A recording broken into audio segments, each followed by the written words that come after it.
Shiv, your thoughts at this huge development in 30 minutes, series of declarations, and it seems it's over, the war.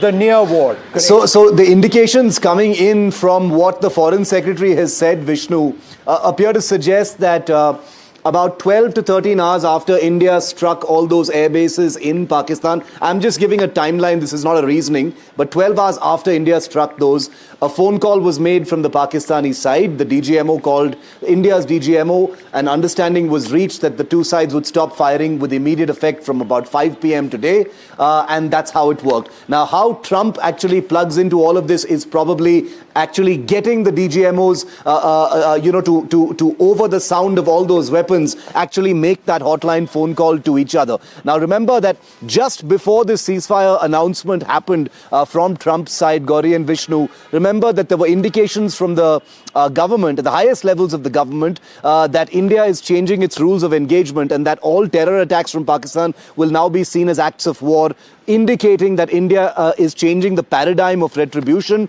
and that if there are terror attacks from Pakistan's side, then immediate response from India will be military strikes against military establishments and military targets, not just against launch pads and terror training camps, etc. So that was an important little modification, I think, that prefixed what could have been some kind of an off-ramp here with the announcement of peace. I think it's a good thing that there isn't going to be a full-scale war. Nobody wanted that, but India, I think, was in a position of power and advantage. It was the Pakistani DGMO who called after all of their premier military bases came under attack from India, which held that kind of advantage, I'm guessing, even though there was, of course, this frenetic crossfire of combat requesting this ceasefire. I'm not saying that there was a power game going on, but these subtle rhythms when it comes to conflict are very, very important, because it gives you a sense of, who asked for the ceasefire, how it came into effect, who was overseeing it, was there an intermediary? We know that was Trump,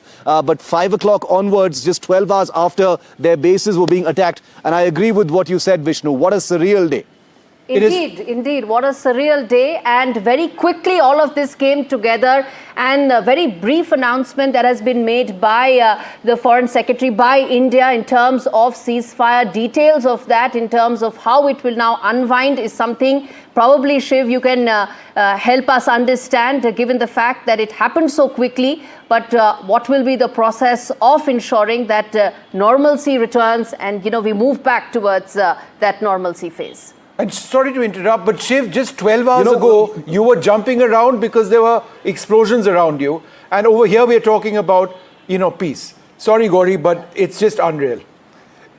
It's incredible. I agree with you, because, what was happening was real. It cannot be ignored. There was genuine combat going on. There was, genuine kinetic action between the two countries, some of it quite destructive, on the Pakistani side. But amidst all the noise of the combat, it is quite surreal to imagine that there were these back-channel talks actually going on. Remember, a couple of days ago, there was talk of the two NSAs speaking. The Foreign Secretary kind of fobbed that off and said, he has no information about it. Now it's seeming like those conversations probably were happening between the two sides, maybe with the Trump administration as some kind of an intermediary or a kind of, amalgamator to bring these two sides together, even while they're firing all these missiles. So the military action was happening on the one side, but these talks, or at least these feelers, were taking place and evolving on the other side is actually incredible to me, and gives you a sense of what conflict can really all be about. Geopolitics plays a big role here. We've had so much to comment on the role that the United States and its leaders have been playing in, how this entire thing has panned out. Even Trump's statement announcing this ceasefire, which broke first on NDTV, Gauri and Vishnu, even there he says, great amount of intelligence has been shown by Pakistan and India. In his usual patronizing way, Trump says, I'm glad these these two people have shown intelligence, which once again is that annoying equidistancing that we're seeing from Western leaders about a situation when it all started with Pakistani terror against India. So let's never ever lose sight of the fact that this all started with the murder of 26 innocent tourists in Pahalgam, and it may have ended now just short on the threshold of a full-scale war. And we must commend our diplomatic machinery and our military and our political leadership for putting the kind of pressure on the system in Pakistan that they needed to pick up a phone call and ask for a ceasefire. No matter what the circumstances, whoever picks up the phone first is the person who needs that ceasefire more. And I think India has made a point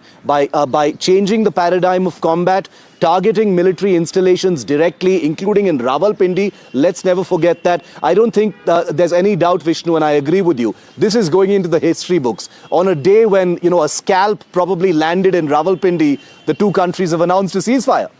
I'm going to continue with that train of thought because it's fairly remarkable. And I think we also need to reflect perhaps on what India has achieved at the end of all of this.